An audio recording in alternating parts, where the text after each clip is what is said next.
நீ இப்போ அந்த ஹாஸ்பிட்டலுக்கு போகாத. என் அண்ணன் அங்க வந்து ஏதாவது குழப்பம் பண்ணாலும் பண்ணுவான். ஆகாஷா, ஏய், அவர் பாட்டுக்கு ஆபீஸ்ல இருக்காரு. அவர் வந்து என்ன குழப்பம் பண்ண போறாரு? ஐயோ, நான் சொல்றத நீ தயவு செஞ்சு புரிஞ்சுக்கோ. நீ ஹாஸ்பிட்டலுக்கு ஃபோன் பண்ணி வேற ஒரு நாள் வேற ஒரு டைம்க்கு அப்பாயின்மெண்ட் ஃபிக்ஸ் பண்ணிக்கோ.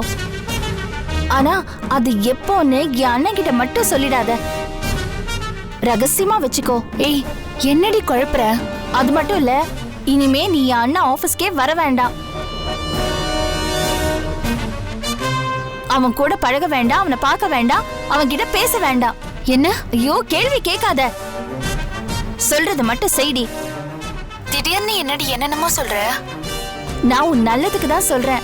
நீ இனிமே அந்த ஆபீஸ் பக்கமே வராத. நீ வேற வேலையை தேடிக்கோ. என்ன கவிதா, விளையாடுறியா? தெரிஞ்சுதான் பேசுறியா இல்ல தெரியாம பேசுறியா? உனக்கு தெரியாதா நான் எவ்வளவு பெரிய பிரச்சனையில இருக்கேன், டார்ச்சர்ல இருக்கேன்னு? என்கிட்ட பணம் இல்ல கவிதா. என் அண்ணனுங்க எனக்கு தரமாட்டாங்க. என் புருஷன் வீட்டுல நான் கேட்க மாட்டேன். ஏன் செலவுக்கு, நான் சாப்பிடறதுக்கு, ஏன் இஷ்டத்துக்கு நான் ஏதாவது வாங்கணும் செய்யணும்னா நான் என்னடி பண்ணுவேன்? நான் இந்த வேலையை நம்பிதானே இருக்கேன். ஐயோ, இத பாரு, நான் எங்க வீட்டை எதிர்த்துக்கிட்டே இந்த வேலையை தேடிக்கிட்டவ. திடீர்னு வேலைக்கு வராது நின்னுடுன்னு சொன்னா என்ன அர்த்தம் கவிதா? நான் என்ன சொல்றேன்னா, இங்க பாரு, நான் கர்ப்பமா இருக்கிறத கூட பெருசா எடுத்துக்காம நான் வேலைக்கு வந்துட்டு இருக்கேன். இப்ப போய் இப்படி சொல்றியே கவிதா? அதாவது திவ்யா, இப்போதைக்கு வேலைக்கு போற ஒரே ஒரு விஷயம் தான் நான் நரகத்துல இருந்து தப்பிக்கிறதுக்கு இருக்கு. கொஞ்சம் ரிலாக்ஸ்டா ஃபீல் ஆகுறேன். ஐயோ, நான் சொல்றதுக்கு தயவு செஞ்சு கேளுடி. இப்ப என்னால அங்க வர முடியல. நான் ஒரு டாக்டரோட டெத்துக்காக போய்கிட்டு இருக்கேன். இல்லனா நேர்ல வந்து உனக்கு புரிய வைப்பேன். தயவு செஞ்சு இந்த ஹாஸ்பிட்டலுக்கு போகாத, அந்த டாக்டரை பார்க்காத. இப்போதைக்கு நீ அபார்ஷன் பண்ணிக்காத. அது மட்டும் இல்ல, எந்த காரணத்தை கொண்டும் என் அண்ணனை நீ சந்திக்காத. ப்ளீஸ் திவ்யா. ஏய், நான் பண்ண வேண்டி பிரச்சனைக்கு நீயும் தீர்வு சொல்ல மாட்டேன். நானா என் வலிக்கு மருந்து தேடிக்கிட்டாலும் விட மாட்டியா? நான் ஹாஸ்பிட்டலுக்கு போவேன், அபார்ஷன் பண்ணுவேன், வேலைக்கும் போவேன், சம்பாதிச்சு சொந்த கால்ல நிப்பேன். நான் போனை வைக்கிறேன். ஏய் திவ்யா,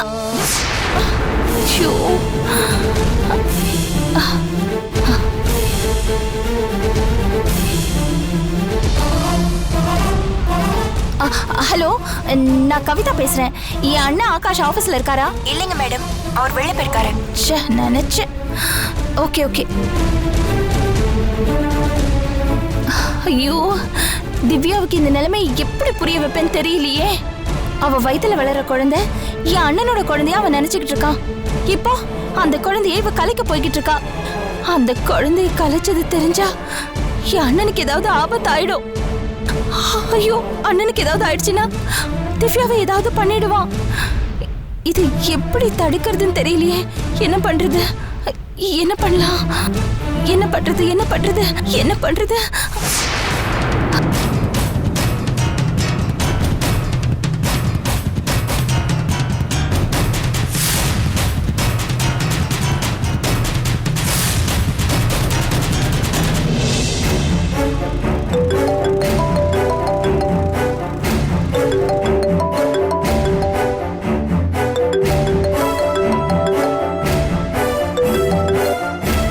ஹலோ ராஜா, நான் கவிதா பேசுறேன். ஓ, நீயா? நீ இன்னும் ஊருக்குள்ள தான் இருக்கியா? உயிரோட தான் இருக்கியா? உன் சாபத்தை எல்லாம் நான் இன்னொரு நாள் வாங்கிக்கிறேன். இப்போ உன்கிட்ட அதிகமா பேசுறதுக்கு எனக்கு டைம் இல்ல. நான் சொல்றத கேளு. என்ன? உன் பொண்டாட்டி திவ்யா ஈகா தியேட்டருக்கு பின்னாடி இருக்கிற SMK கிளினிக்ல உன் குழந்தைய அபார்ஷன் பண்ண போயிட்டு இருக்கா.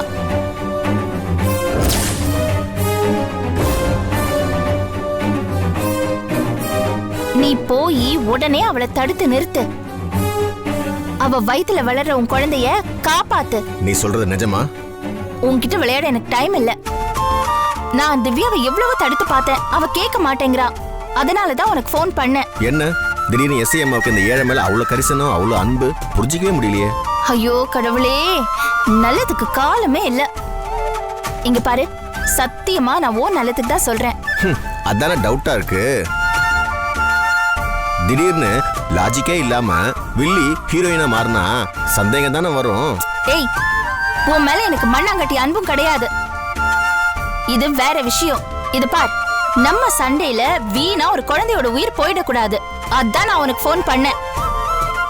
தயவு செஞ்சு ரொம்ப கேள்வி கேட்காம உடனே போய் திவ்யாவை தடுத்து அங்கேயே விட்டுட்டு வராம உன் கையோட அவளை கூட்டிக்கிட்டு வீட்டுக்கு போ. மறுபடியும் சொல்றேன், அவகிட்ட சண்டை கிண்ட போட்டு அவளை அங்கேயே விட்டுட்டு வராம கையோட கூட்டிட்டு வந்துரு. நீ சொல்றது பார்த்தா ஏதோ சீரியஸான விஷயமா தான் தெரியுது. உன் பேச்ச திவ்யா கேட்கலன்னு போவே இதை நான் நம்புறேன். நான் போறேன். அப்படியே ஒரே ஒரு உதவி மட்டும் செய். இந்த விஷயத்த நான் தான் உனக்கு சொன்னேன்னு, நான் தான் உன்னை அங்க அனுப்புனேன்னு தயவு செஞ்சு அவகிட்ட நீ சொல்லிடாத. கோடி புண்ணியமா போகும். நான் எதையும் ஊட்டி வளர்க்குற ஜாதி, உன்ன மாதிரி காட்டி கொடுக்குற ஜாதி இல்ல. இப்ப இந்த பஞ்ச் டயலாக் தேவையா? ஒழுங்கா போயா. இப்ப சொன்னாதானே உங்களுக்குலாம் உரைக்கும். சரி, நான் போறேன். ஐயோ கடவுளே, நான் தான் அவளுக்கு கர்ப்பத்தை கலைக்க சொல்லி ஐடியா கொடுத்தேன். இப்ப நானே போன் பண்ணி கர்ப்பத்தை கலைக்காதன்னு தடுக்கிற நிலைமை ஆயிப்போச்சே.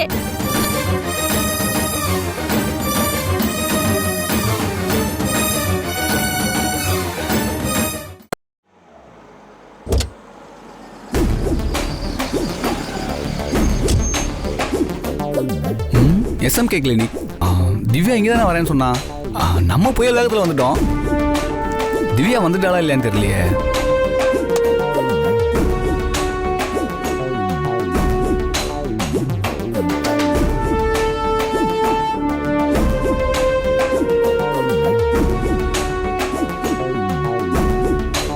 திவ்யா, ஏன் திவ்யா உனக்கு புரிய மாட்டேங்குது? ஏன் இப்படி குழந்தைய கலைக்கிறேன்னு அடம் பிடிக்கிற? அது நம்ம குழந்தை திவ்யா, அது ஏன் உனக்கு புரியவே மாட்டேங்குது?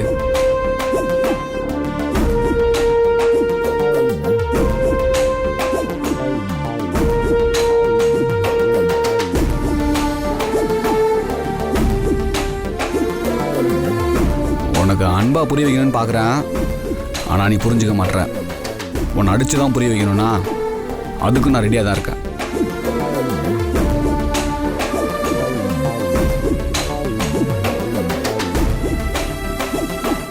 திவ்யா, உனக்கு நான் தாஜ்மஹால் கட்ட கூட ரெடியாக தான் இருக்கேன். ஆனா நீ இப்படி தப்பு பண்றியே. இன்னைக்கு இந்த டாக்டர் அம்மா மட்டும் உன் குழந்தைய கலைச்சா அவ செத்தா. இந்தங்க.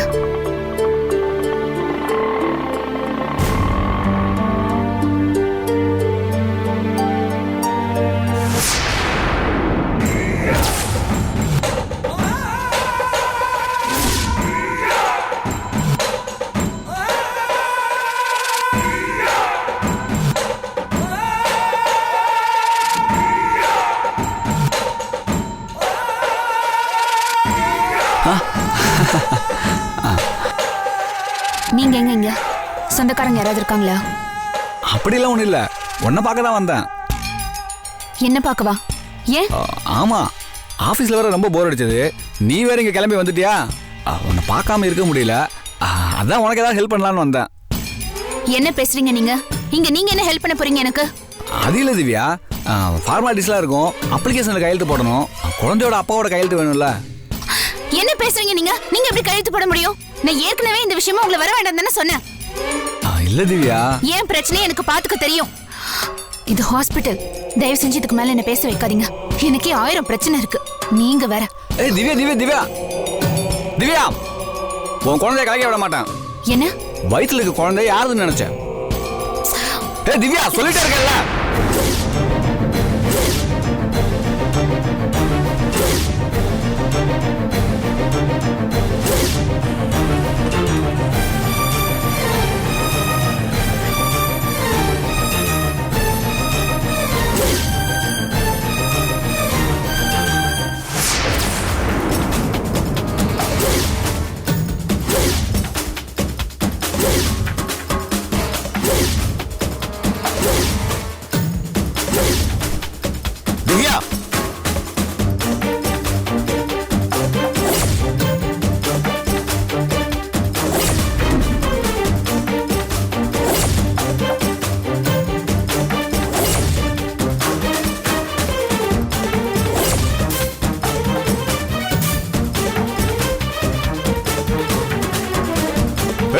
இங்க என்ன பண்ணிட்டு இருக்க?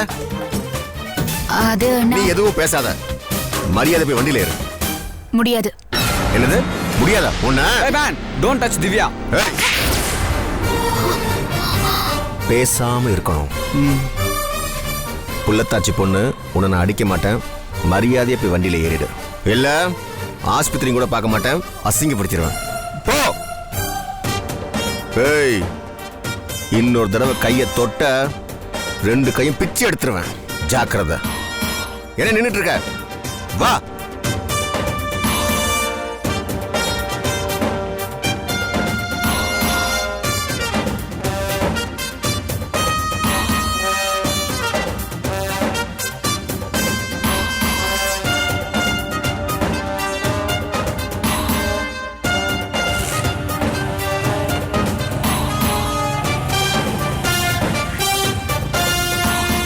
என்னையவே அடிச்சிட்டான். திவ்யா வேற கூட்டு போயிட்டான். மிரட்டி கூட்டு போறியா? அவ வாழ்க்கையை நாசம் பண்ணாம விட மாட்டியா? இவன் ஏதாவது பண்ணி ஆகணுமே. பண்றேன் பண்றேன், ஏதாவது கண்டிப்பா பண்றேன்.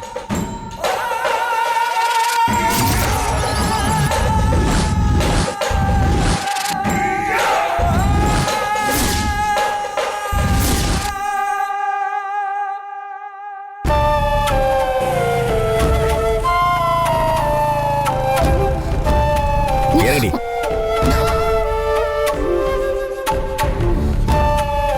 ஏய், உன் மனசு என்ன நினைச்சிட்டு இருக்க? நீ என்ன நினைச்சிட்டு இருக்க? எத்தனை தடவை கலைக்கு வர சொல்லிருக்கேன், திரும்ப திரும்ப கிளினிக் போயிட்டு இருக்க.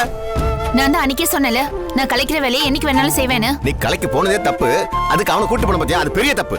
நீங்க எப்படி நான் கூப்பிடாம வந்து நின்னீங்களோ அதே மாதிரி தான் அவனும் வந்து நின்னான். நான் என்ன பண்ண முடியும்? இந்த பார், சும்மா சும்மா இந்த பிரச்சனை பேசிட்டு இருக்க வேண்டாம். சட்டப்பட்டு ஒரு முடிவுக்கு வருவோம். நான் அன்னைக்கு உனக்கு சொன்னது புரியலன்னு நினைக்கிறேன். இன்னொரு தடவை எல்லாமே உன் இஷ்டப்படி விட போறது இல்ல. ஒவ்வொரு தடவை நீ அடம் பண்ணி அதை தான் செய்வேன்னு சொல்லுவ.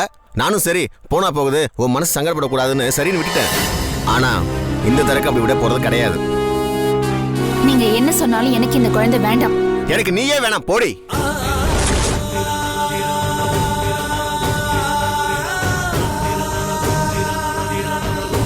ஆமா, இனிமே நீ எனக்கு வேண்டாம். நான் உன்னை எப்படி எப்படியோ லவ் பண்ணியும் எப்படியாச்சும் உன் கூட வாழ்ந்துடலான்னு முரட்டுத்தனமா பிடிவாதமா இருந்தேன். ஆனா என்னதான் எண்ணெயை தடவி உருண்டாலும் ஒற்றை மண்ணு தான் உடம்புல ஒட்டுன்னு சொல்லுவாங்க. அது சரின்னு இப்பதான் புரிஞ்சுக்கிட்டேன். எனக்கு இனிமேல் நீ வேண்டாம். உன் வாழ்க்கை நீ பாத்துக்க, என் வாழ்க்கை நான் பாத்துக்கிறேன். ரொம்ப தேங்க்ஸ். இத்தனை நாள் கழிச்சு இப்பவாவது இந்த வார்த்தையை சொல்லணும்னு தோணுச்சு. ஆனா எனக்கு என் குழந்தை வேணும். அது கிடைக்காது. எப்படி கிடைக்காதுன்னு நானும் பாக்குறேன். இன்னொரு தடவை நீ கலைக்க முயற்சி பண்ண போலீஸ் ஸ்டேஷன் போய் கம்ப்ளைண்ட் பண்ணிடுவேன். என்ன இதுக்கெல்லாம் கம்ப்ளைண்ட் கொடுக்க முடியாதுன்னு யோசிக்கிறியா? முடியும். நம்மளை கூப்பிட்டு போலீஸ் ஸ்டேஷன்ல பஞ்சாயத்து பண்ணுவாங்க. விஷயம் உங்க வீட்டுக்கு தெரிய வரும், எங்க வீட்டுக்கு தெரிய வரும். எல்லாரும் ஸ்டேஷனுக்கு வரட்டும். வந்தவங்கள யாராச்சும் ஒருத்தங்க திவ்யா செய்யறத சரி, அவ குழந்தைய கலைக்கணும்னு சொல்லுவாங்களா? அப்படி யாராச்சும் உன் குடும்பத்துல என் குடும்பத்துல இருக்காங்களா? யாரும் இல்ல, அப்படித்தானே? அங்கேயும் நீ ஒத்து வரல, அடுத்து நான் கோர்ட்டுக்கு போவேன். எனக்கு நீதியும் என் குழந்தையும் கிடைக்கிற வரைக்கும் நான் சும்மா விட மாட்டேன். அட பாவி, அப்ப நான் சந்தோஷமா சுதந்திரமா இருக்க கூடாதுங்கிறதுக்காக தானே நீ இதெல்லாம் பண்ற? நிம்மதியும் சந்தோஷமும் வேற எங்கேயும் இல்ல, அது நம்ம மனசுக்குள்ள இருக்கு.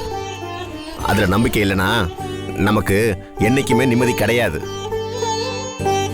இவர் இதுதான் உனக்கு கடைசி தடவை. இனிமேல் அபார்ஷன் பண்ண ஏதாவது கிளினிக் பக்கம் உன்னை பார்த்தேன், அப்புறம் நான் மனுஷனாவே இருக்க மாட்டேன்.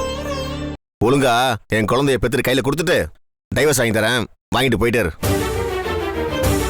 இங்க பார், இன்னொரு தடவை என் குழந்தைய கலைக்கணும்னு நினைச்ச, எனக்கு தெரியாம நடந்த விஷயத்த நான் தெரிஞ்சே செய்ய வேண்டியதாகி போயிடும். மறுபடியும் என் குழந்தைய உன்னை சுமக்க வச்சிருவேன். எனக்கு என் குழந்தைய பெற்று கொடுக்காம நான் உன்னை நிம்மதியா வாழ விட மாட்டேன், உனக்கு டைவர்ஸும் தர மாட்டேன். வேற எவன் கூடயும் சேர்ந்து உன்னை வாழவும் விட மாட்டேன். காலம் பூரா உன்னை டார்ச்சர் பண்ணணுமா, இல்ல இந்த ஒரு தடவை குழந்தை பெற்று கொடுத்துட்டு டைவர்ஸ் வாங்கிட்டு போறியா? பிரச்சனை தொடரணுமா, இல்ல பிரச்சனையை இதோட முடிச்சுக்கலாமா? நீயே முடிவு பண்ணிக்க.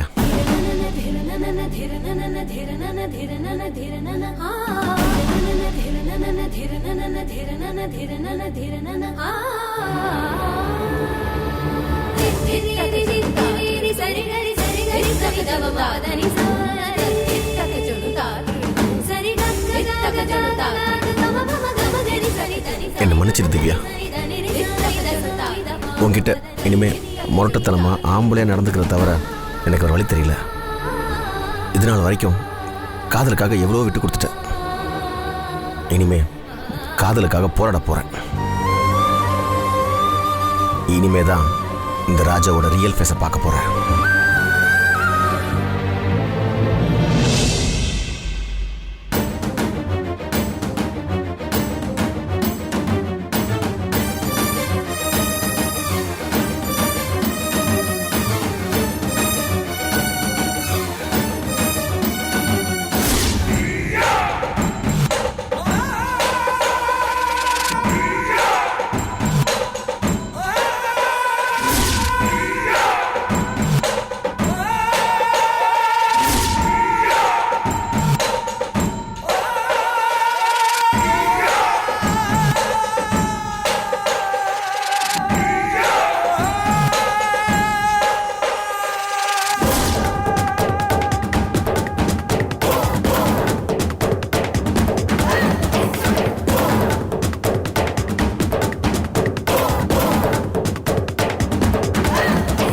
திடீர்னு இவனுக்கு என்னாச்சு?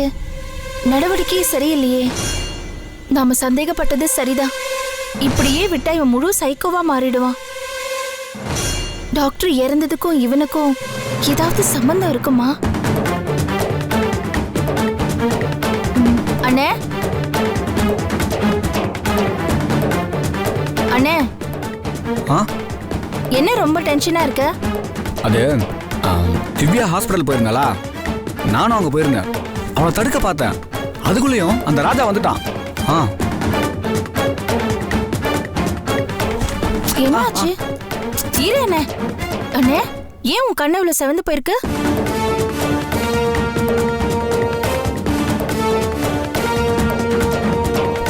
அது அவன் என்ன மிரட்டினானா, பதிலுக்கு நானும் அவனை மிரட்டினேன்.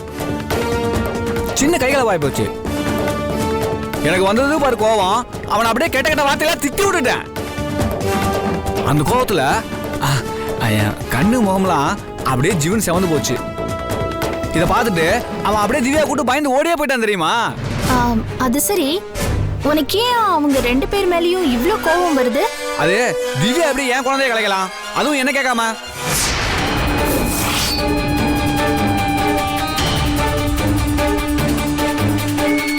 என்ன உளற? உன் குழந்தையா? ஆமா, திவ்யா வயித்துல வளர்றது ஏன் குழந்தை. அட பாவி, எனக்கும் திவ்யாவுக்கும் எப்பவோ கல்யாணம் ஆயிடுச்சு.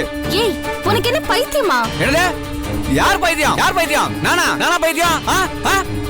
சரி சரி, நீ பைத்தியம் இல்ல. நீ ஏதோ ஒரு குழப்பத்துல இருக்க. நடந்தத கொஞ்சம் பொறுமையா நினைச்சு பாரு. திவ்யாவுக்கும் உனக்கும் கல்யாணம் ஆகல. திவ்யாவுக்கும் ராஜாவுக்கும் தான் கல்யாணம் ஆச்சு. திவ்யா வயித்துல வளர்றது ராஜாவோட குழந்தை. இத நீ என்கிட்ட சொல்லவே இல்லையே. இத பாரு, டென்ஷன் ஆகாம நான் சொல்றத கொஞ்சம் பொறுமையா கேளு. உனக்கு திவ்யாவை அடையணுங்கிற ஆசை மட்டும்தான் இருக்குது. அதுக்கு திவ்யா ராஜாவை டைவர்ஸ் பண்ணணும். அவ வயித்துல இருக்கிற குழந்தைய கலைக்கணும். அப்புறம் நீ திவ்யாவை கல்யாணம் பண்ணிக்கணும். நீங்க ரெண்டு பேரும் புருஷன் பொண்டாட்டியா வாழணும். திவ்யா அப்புறம் உன் குழந்தைக்கு அம்மாவா ஆகணும். இவ்ளோ விஷயம் நடக்கணும். புரியுதா? புரியுது. நான் உனக்கு சில உண்மைகளை சொல்றேன். திவ்யா உனக்கு வேண்டாம். அண்ணே, அந்த குழந்தையும் உனக்கு வேண்டாம். கவிதா, கத்தாத. அது ராஜாவோட குழந்தை. அந்த ராஜா உனக்கு எப்படி எதிரியோ அதே மாதிரி தான் அந்த ராஜாவோட குழந்தையும் உன்னை எதிரியா பாக்கும். அது உனக்கு நல்லதில்ல. அதனால அவளுக்கு குழந்தை பிறந்தா பிறக்கட்டும். நீ அவ பக்கமே இனிமே போகாத. முடியாது முடியாது. அண்ணே, நான் சொல்றத கேளு. உனக்கு வேற பொண்ணா பார்த்து கல்யாணம் பண்ணி வைக்கிறேன். திவ்யாவை விட்டுடு. இத பார், உயிரை விட்டால விடுவேனே தவிர நான் அந்த திவ்யா விட மாட்டேன். அண்ணே நான் போ, நீ வெளியே போ. பேசாம வெளியே போ சொல்றல. அண்ணே நான் சொல்றேன். வெளியே போ.